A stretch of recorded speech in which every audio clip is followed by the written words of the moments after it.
1 megawatt का यहाँ पे एक सिस्टम इंस्टॉल करें जो हमारी इंटरनल ज़रूरियात को भी पूरा करे और हमें जो है वो ग्रीन एनर्जी भी देता रहे। यहाँ पे एक 16 कनाल के ऊपर लेक दी है जो 5 मिलियन एकड़ पानी को स्टोर कर सकती है।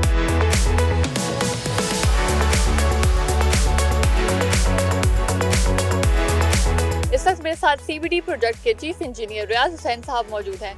रियाज साहब मुझे बताएगा सबसे पहले सीबीडी प्रोजेक्ट के हवाले से क्या है और क्या क्या फैसिलिटीज़ आप लोग यहाँ पे दे रहे हैं। मैं बताता चलूँ कि ये पाकिस्तान का पहला सेंट्रल बिजनेस डिस्ट्रिक्ट है जो हमें मैंडेट मिला है गवर्नमेंट ऑफ पंजाब की तरफ से।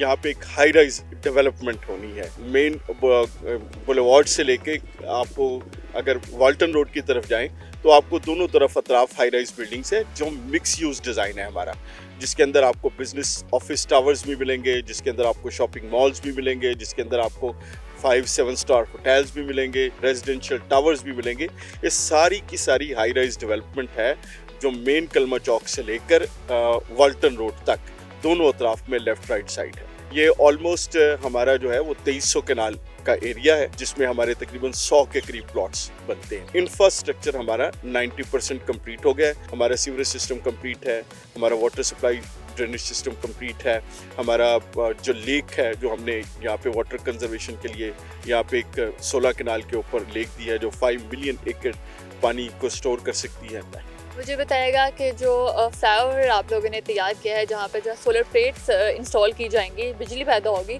उस प्रोजेक्ट के हवाले से थोड़ा सा बताएगा कितनी सोलर प्लेट्स लगेंगी और कितनी मेगावाट जो है वो वहाँ से बिजली पैदा होगी।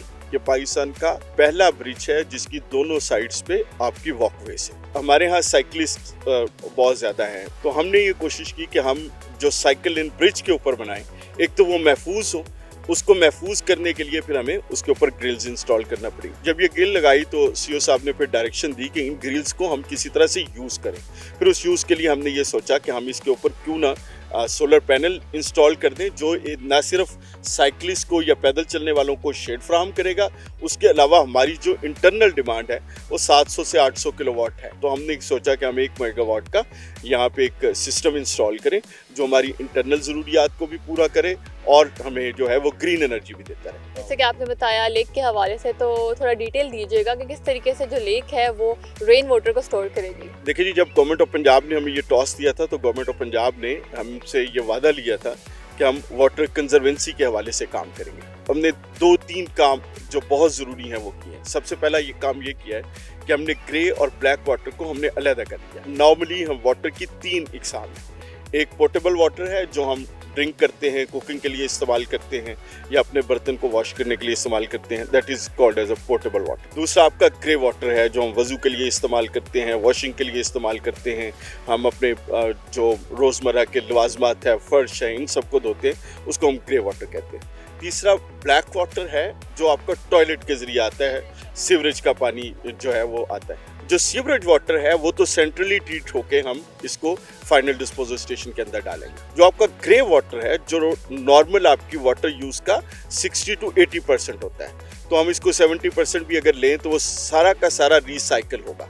तो इसका मतलब है कि अगर आप एक शख्स को 50 लीटर पर डे पानी दे रहे हैं तो उसमें से 35 से लेकर 40 लीटर पानी रीयूज़ होगा और 10 लीटर पानी ऐड होगा। अब वो 10 लीटर पानी जो ब्लैक वाटर के तौर पे इस्तेमाल हो रहा है उसकी डेफिशिएंसी को पूरा करने के लिए हमने ये कहा था कि ये जितनी रेन होती है, ऑलमोस्ट 645 मिलीमीटर रेनफॉल है, एवरेज रेनफॉल लाहौर की है जो 30 से 32 दिन बनते हैं हमारे रेनफॉल के डेज।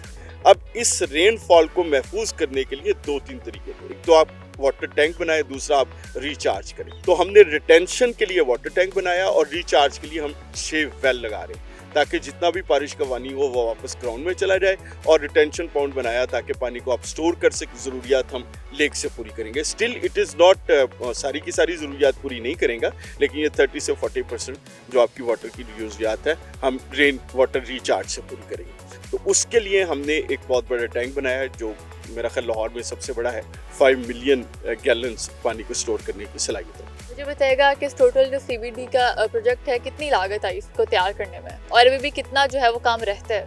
देखिए, हमारा इंफ्रास्ट्रक्चर जो अंडरग्राउंड इंफ्रास्ट्रक्चर है वो सारे के सारा कंप्लीट है, जिसके ऊपर हमारी तकरीबन 11 बिलियन की लागत आई, जिसके अंदर आपकी अंडरग्राउंड इलेक्ट्रिसिटी है, ड्रेनेज है, लेक है, आपका तमाम इंफ्रास्ट्रक्चर है। अब जो रहने वाला काम है वो ग्रिड स्टेशन है। इस रूट का नाम जो है वो रूट 47 है, तो मुझे बताएगा क्या कोई स्पेसिफिक सिग्निफिकेंस है इसकी 47 की? बहुत ज़्यादा सिग्निफिकेंस है जी। ये एक हिस्टोरिक मोमेंट है पाकिस्तान के अंदर। हमारे कायद आज़म मोहम्मद अली जिन्ना ने जो पहला कदम रखा तो वो इसी जगह पे रखा था, और हमारे अजदाद जो थे वो आके बाब पाकिस्तान के ऊपर उन्हें कैंप, महाजिरीन का एक कैंप लगा था जो इंडिया से माइग्रेट करके आए थे, तो उनको ट्रिब्यूट देने के लिए, चूँकि ये गुलबर्ग जो एक हमारा लाहौर का सबसे डेवलप एरिया है, जो हमारी तरक्की का एक जीना है, उसको हमने वॉल्टन के साथ कनेक्ट किया, लिंक अप करते हुए इसको route 47, route of prosperity, route of independence, route of love, खुशहाली के तौर पे लेते हुए इसे रूट 47 का नाम दिया जी।